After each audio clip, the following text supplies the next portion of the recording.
Welcome back, trainers. So in this video, we're going to be taking a look at a speed form duo. Scarlet Witch and myself were actually successfully able to do this because we were lucky enough to have the correct moveset. That's going to be Charge Beam and Swift. Now, if you try to do it with Zen Headbutt, I mean, you can give it a shot. This has to be done with Gengars. Even if you have a full team of Giratina Origin form with Shadow Claw and Shadow Ball, that's still not going to be enough. I don't think you can mix and match too much. I don't think you can even have one Giratina, and you're going to really need to have all Gengars, either with Lick or Shadow Claw, and obviously with the Shadow Ball on there as well.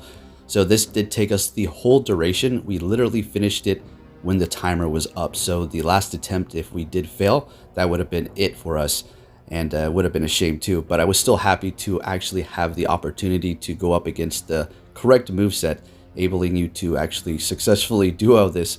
So the first try, we did get pretty close. That was just a test run to see how we're going to be able to do this. How close is it? Is this realistically going to happen for us?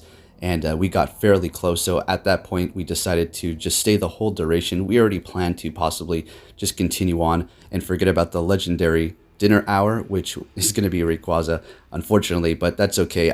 This is the moveset you want to go up against, and you don't want to pass that opportunity up if you do have the Gengars to actually complete this. So on my team, I did have all Shadow Claw and Shadow Ball. On Scarlet Witch's team, she did have 2 Licks, and then the rest were going to be Shadow Claw with not great IV on both of our ends here, so we were still able to do this. I did lead with a 15-15 Gengar Shadow Claw Shadow Ball, just so I can get as much charged Shadow Ball damage as possible. And they do a little bit more damage when you enter there, so I figured I'd enter in with that one there, and that's going to be Dimension right there. So first Gengar I ever caught. And if you're lucky enough to have Foggy Weather during an EX raid, you can simply duo it with Dark types or just mix and match Giratina Gengars if you have those, but it's not going to be too difficult whatsoever. Alright, so taking a look at our first run here, let's see when we flip it into the red. Right at 81 seconds, so that is fantastic. So after this run, I did tell her that we can't faint out, and we made it a point to dodge a little bit more, but you don't want to dodge too much, otherwise you're not going to be taking that damage and absorbing the energy to get off your charge moves, because that is a big part of it as well. Dodging when you're down to a little bit of health left and you know you can get off another charge and not waste all that energy gain. But at this point with the Shadow Claws, you can just dig into them anyway. So if you feel like the raid boss is going to faint you out before you're able to get off your charge move, and then that health that you hit the raid boss with is just going to rubber band right as you faint, don't do it. Just keep going with the quick attacks. It's going to be a lot better for you. You're just going to get on more damage. On the other hand, if you do have licks, you may want to just try to go for it, I suppose. But still, rubber banding your raid boss's health is not good.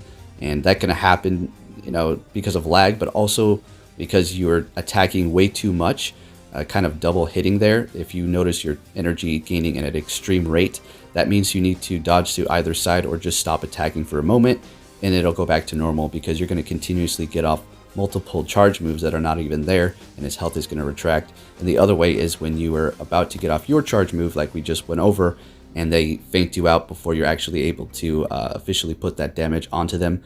You wasted that animation time in which you could have been doing quick moves. So that is another thing that you have to take note of, which path you have to take at the split moment, especially for that last attempt. It was pretty crazy. So for this run here, we decided to make a second team of Gengars because we have them stacked up like that. So just go attack as much as we possibly can.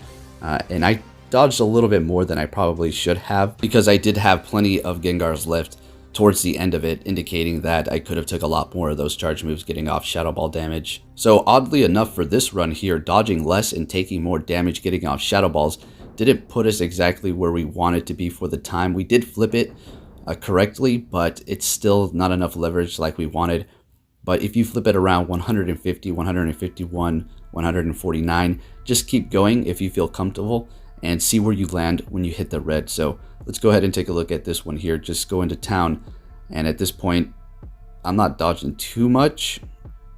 If we can get it into the red around 79-80, I suppose.